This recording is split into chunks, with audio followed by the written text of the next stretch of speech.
अमल का हो जज़्बा अता या इलाही। मेरे मीठे और प्यारे इस्लामी भाइयों और मदनी चैनल के नाजरीन, अल्लाह ताला की क्या शान है।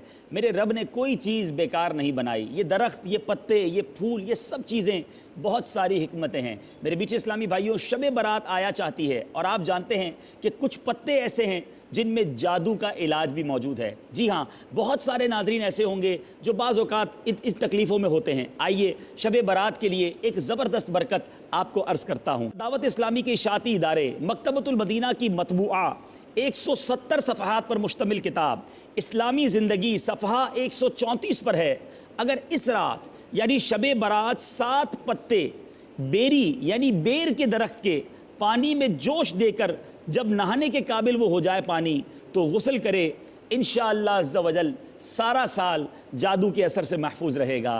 तो मेरे मीठे इस्लामी भाइयों, अल्लाह ताला की शान और कुदरत के नज़ारे जा बजा मौजूद हैं। शब बारात को अगर आपके लिए मुमकिन हो तो बेरी के पत्ते हासिल करें, किसी की इजाज़त लेकर लीजिएगा। ऐसा ना हो कि किसी के घर से तोड़ कर आ जाएँ, इजाज़त लेकर लें, ख़रीद लीजिए और 7 पत्तों को जोश दीजिए और फिर उससे पानी से शब बारात को नहा लीजिए। इंशाअल्लाह सारा साल जादू के असर से महफूज रहेंगे। अल्लाह ताला से दुआ है रब्बे करीम तमाम मुसलमानों को जादू टोने आसेब से महफूज फरमाए, हमें ज़मीनी और आसमानी बलाओं से महफूज फरमाए, शब बारात में भी खूब इबादत करना नसीब फरमाए और माह रमज़ान में पूरे रोज़े रखने, पूरी तरावीह अदा करने की तौफीक अता फरमाए। मदनी चैनल देखते रहिए, इस तरह के मदनी फूल लेकर फिर हाजिर होंगे। सल्लु अलल हबीब सल्लल्लाहु तआला अला मुहम्मद सल्लल्लाहु अलैहि वसल्लम।